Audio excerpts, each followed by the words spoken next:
there are loads of other videos, and the kids videos you can also watch to find out how to do it with a bubble hem, how to make it like a flower girl dress, how to lots of different things. Also how to make it with jersey. There are so many options for this dress, so I hope that you check them out and that you'll enjoy making this dress as much as I have. So let's have a closer look at this gorgeous little dress. We've got these beautiful cuffs. You can also do integrated cuffs, but I like these extra ones. And then I've put a brooch on the asymmetrical collar we've got on here, which are also great. And we've got piping round the tabs, and I've got these beautiful crochet covered buttons from Mood for this. And the hem has got a hem trim, so I'm going to show you how you get that to look beautiful and clean like that. There's really nothing to it, and the lining has just got some bias all the way around, because that's the easiest way to do it. And then the back has got the beautiful Vivienne collar, and I'm also going to show you how to attach the lining to the zip by sewing machine. We're going to have a really good look at how you pin in, how you get that sleeve to really look and sit super. So let's get started. For the front, we have got the upper layer and the lining, and we've got the same for the side panel, of course. And as my lining, I've used a really beautiful stretch charmeuse. And then we do the same again on the back.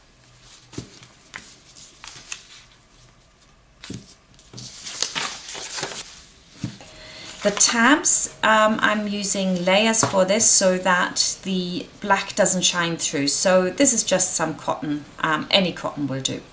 And then I've also got binding. It's 3 centimeters wide and medium to thick piping cord. I think that looks best. We've got the sleeves. You need the mirror image. Don't forget to mark the front. And then we've got the cuffs, which are just a little fold over thing here. Very easy, sew down either side. I'm using the asymmetrical collar for this, and it's very important that you don't get mixed up and cut them twice or something. You could also use the standard collar, which also has got a straight edge now on the front. That's also quite nice. So cut them out in interfacing, iron-on interfacing, and lining and the upper fabric, and make sure that you've got a right and a left side. Doesn't really matter which way around the asymmetrical collar goes, as long as you've got a right and a left side. And I'm doing it on both sides, of course. I've got my iron-on interfacing, and that's going to be attached now to prep all this up. For the skirt, I've got that beautiful charmeuse again, and the back comes in 2 pieces, and you notice here I've cut the smaller of the circles, so it's flat at the waist and it doesn't actually make this so thick. The front is cut on the fold, and again we've got the flat front, of course. The actual skirt, you're using what is the pleated version of the dress, but we are gathering it. And again, you've got 2 pieces for the back and a piece on the fold for the front. Then you want to overlock the side seam and the back and put it together. Don't forget that you need to leave open a little gap here for where the zip is going to go. And on the lining, I would recommend that you just overlock and sew in one go the side seam, and then only on the back do you need to overlock either side so that the zip goes in nicely and you can just sew it down. One thing that all these skirts do is they really droop and hang out, and they will be uneven. So my trick is to put pins to the edge for the lining and the upper fabric, and then I put it on a hanger and I let it hang for a few hours. You can already see where it wants trimming. My little model doesn't live next door, she lives in Virginia, so I needed to do this in advance. I then trimmed it where it drooped, and then I trimmed my lining even more, another 2 or even 3 centimeters, so it definitely can't peep out, because that would be a nightmare. And then you can put your binding on.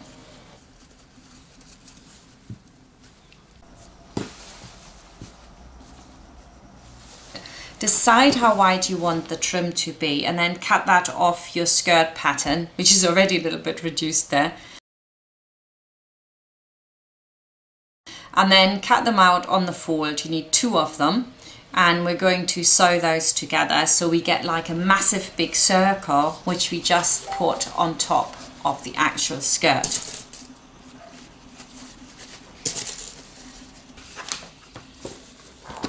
Then you also want to do a line at the upper edge. I have stretch fabric, so I don't need to snip when it's turned in, but for you guys I would do that if it's a non-stretch fabric, and then when that sits on the bottom of the skirt, it'll be easy to turn it in and know exactly where you turn it. So then you put it right sides facing on top of that massive skirt, and I'm doing it on the floor of my workshop here, and you can see how big that is.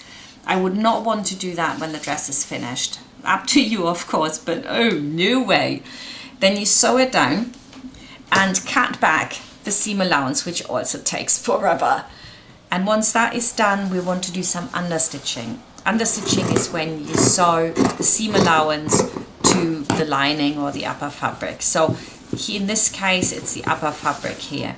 That will make sure that none of that rolls out. And also, of course, we've got the seam hidden on the inside, which is fantastic.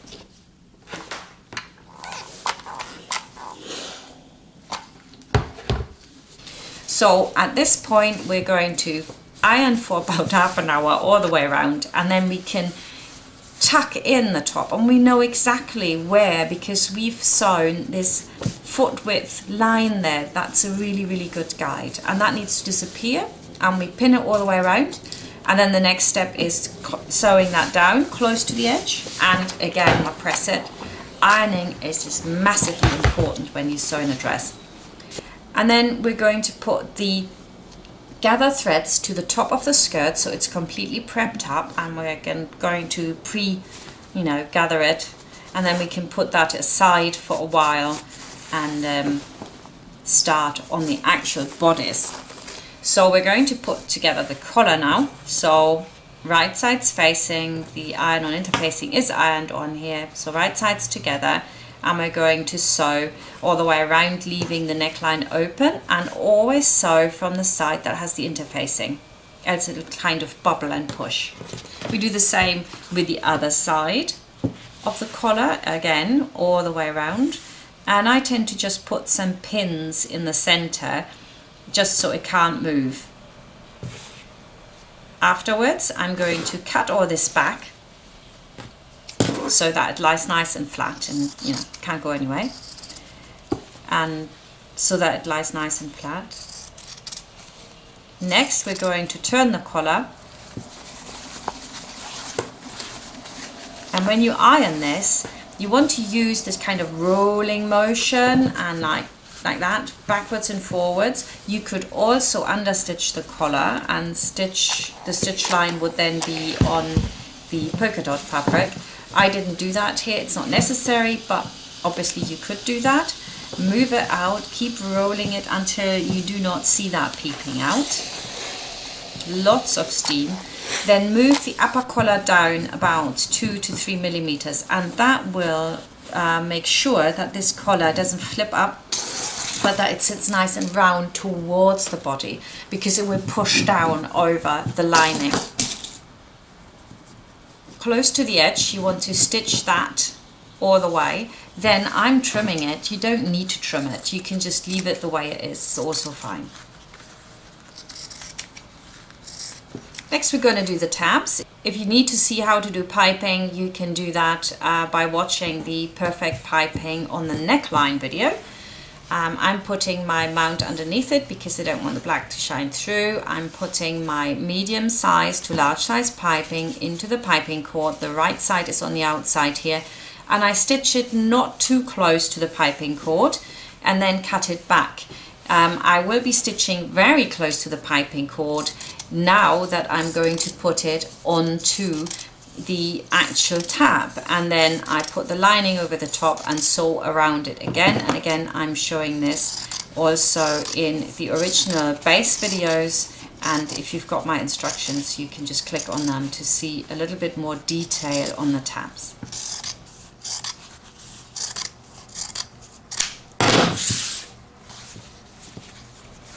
Turn the tabs, And I actually made a tab with a really thin piping first, which is why I say do medium to wide or big piping, because it actually looks so much better. And if you watch now closely, you can see it, that this is the medium size piping, and here's a quick view of the slim piping. It's not as nice. Now we can put the back and the front together. So for the back, we're going to close it and then insert our tab. For the tab, it's quite important that it kind of sits 1 centimeter at least above the edge, so that you don't catch it when you put the skirt to the bodice. I'm using pins vertical to the seam, which I can leave in. They should not break your needle. And you sew this down. Afterwards, good press as ever, and then you also want to top stitch it. Top stitching should always be done with a larger stitch length. Ooh, so pretty. Now I'm going to do my front.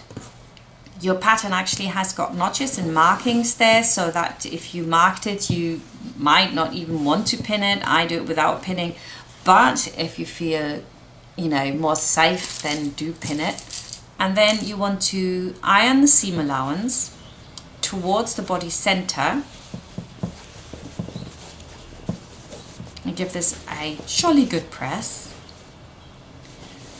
This video is all about the ironing. I thought I'd just show you how much I iron. I iron all the time, every single step, and then you come out with something perfect.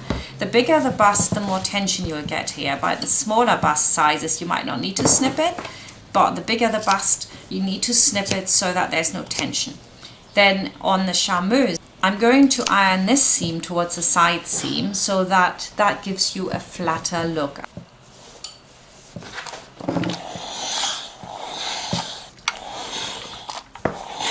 And I'm also going to top stitch my front again as well.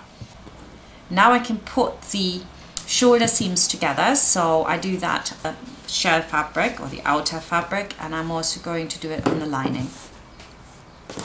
Then we're going to iron those seams apart, and yay, we're ready to put on the collar. It looks a lot faster, doesn't it, when you watch this little video than it actually was. This dress takes a good 6 hours to make, if not 8, so this is not a beginner's item, and it's certainly not something quick, but man, it's beautiful. Now, once I pin my collar all the way around and decide, do I want it up here or down? I decided on up.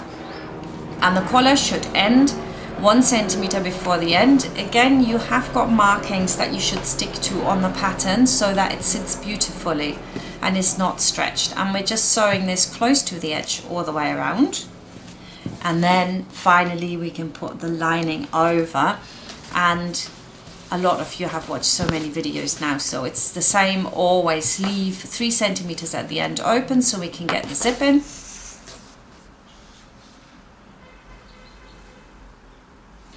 Or even 4 centimeters, and then we cut it back.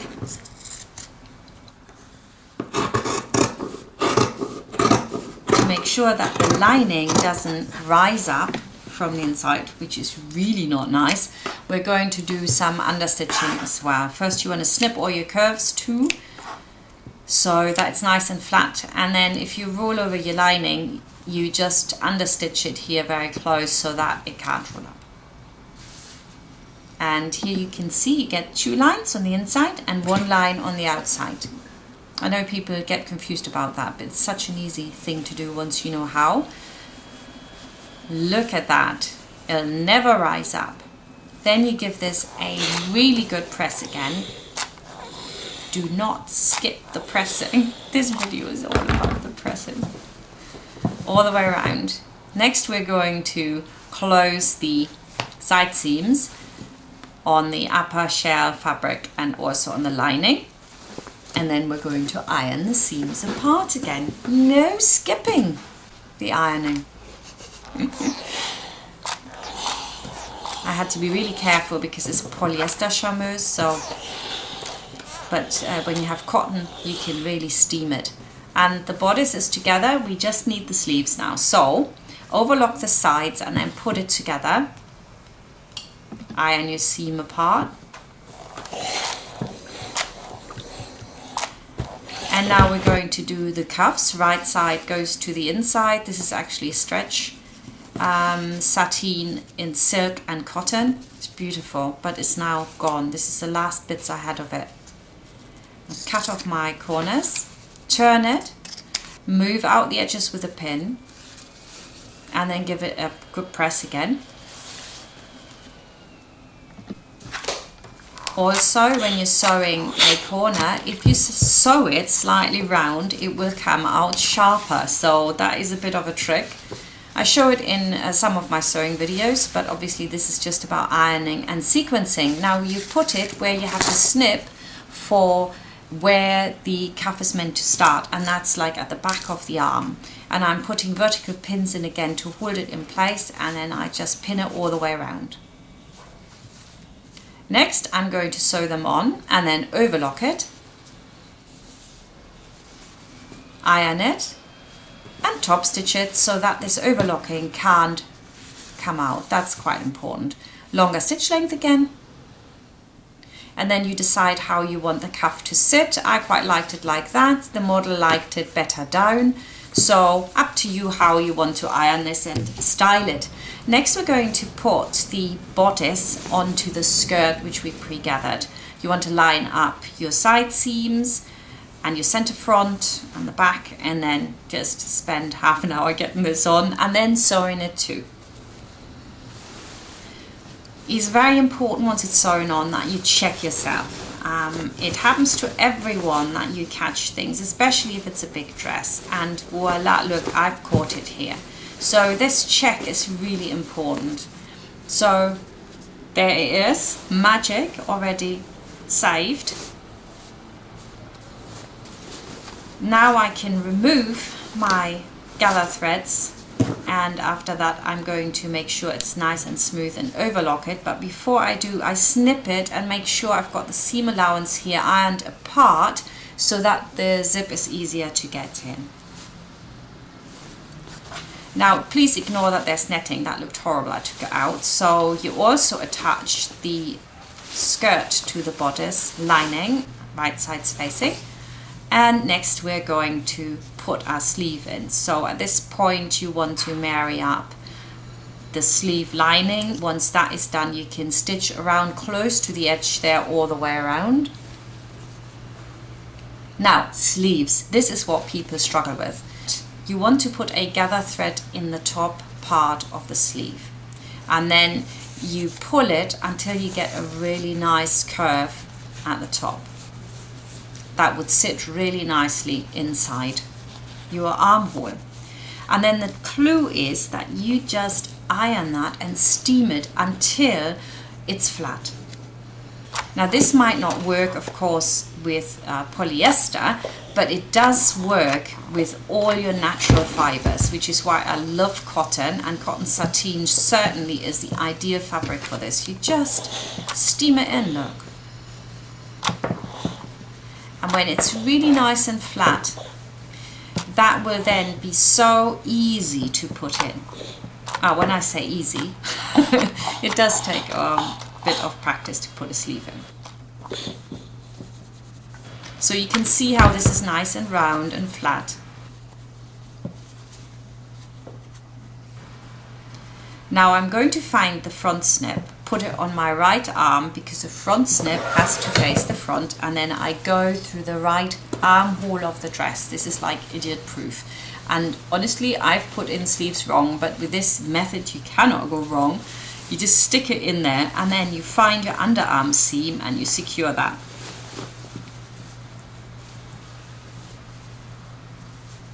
And then you also do that with a sleeve head.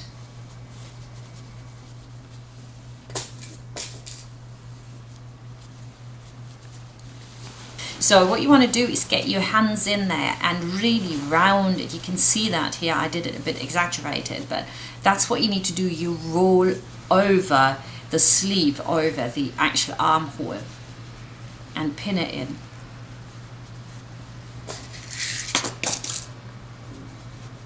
The The sleeve should never be tight because you actually have to go around the arm, and people sometimes don't get that. They say the sleeve's too big, but the sleeve's not too big. In fact, I put more ease into sleeves than on this one, and certainly in a jacket I would, but I thought people find it hard, so there is less ease. In some of the sizes there's hardly any ease, so that it's a little bit easier for you to do. But in all fairness, more ease makes it sit a lot better. So there we go.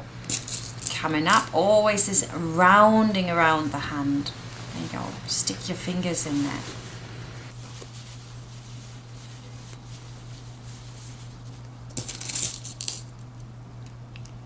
And it's harder at the back part, because at the back part you have what you hold in. At the front it's fairly flat, because obviously when you move your arms to the front you don't need extra fabric there. So it's really just before the sleevette that you start that, and the back has all the ease in it.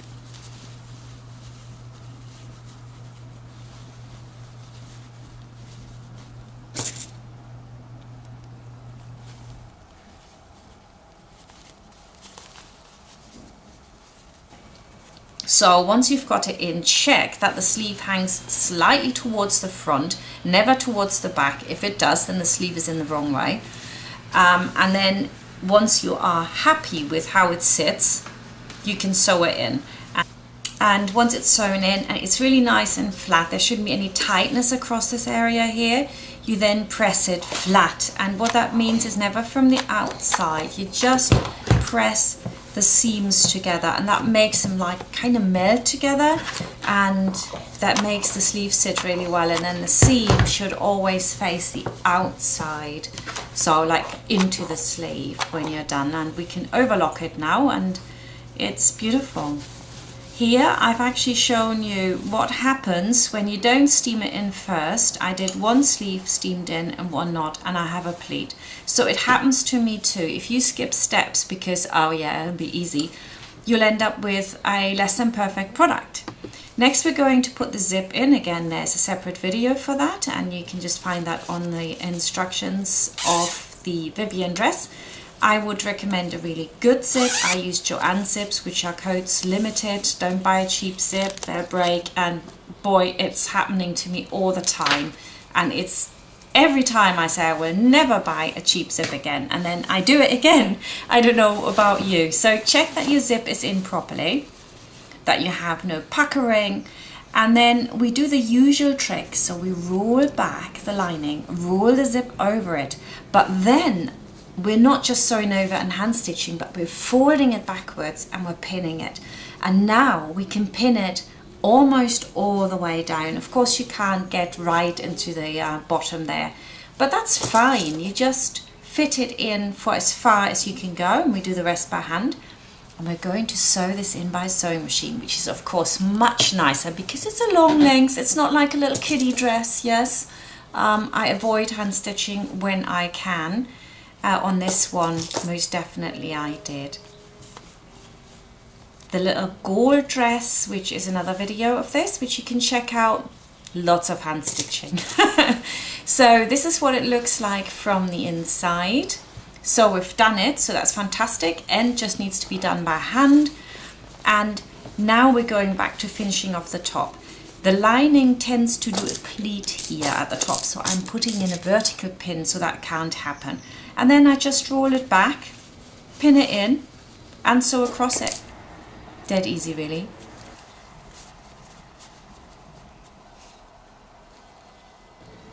Next, we're going to cut it back, turn it, and hope that we have got a perfectly put in zip, and voila, we do. Very nice. Now I'm going to thread up a needle and just close this little hole by hand. Lazy people don't do it, they leave it, but I promise I did. And then we're going to also, in very strategic points, attach the lining to the shell fabric, because that way it can't rise up or anything. So I'm doing that on the princess seams and on the side seams, and on the back seams obviously. So thread yourself up a needle with a double thread, and just a few hand stitches to secure it.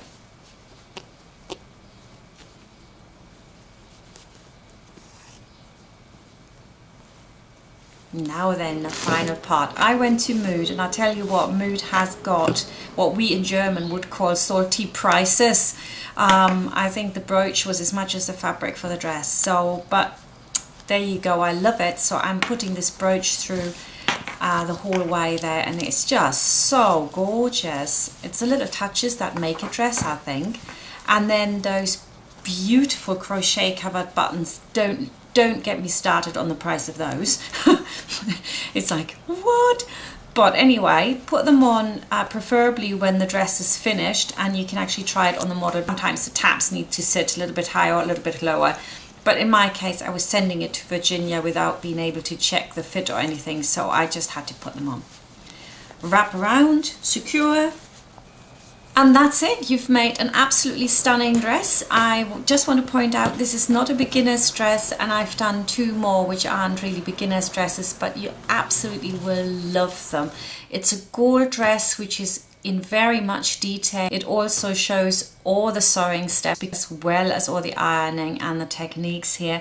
And then we've got the beautiful red dress, which again is very couture-ish. You can learn how to put in boning into a cocktail or evening dress, or even a wedding dress. Could make this as a wedding dress. That is coming up in the future, so stay tuned for that, and thank you for watching. Bye.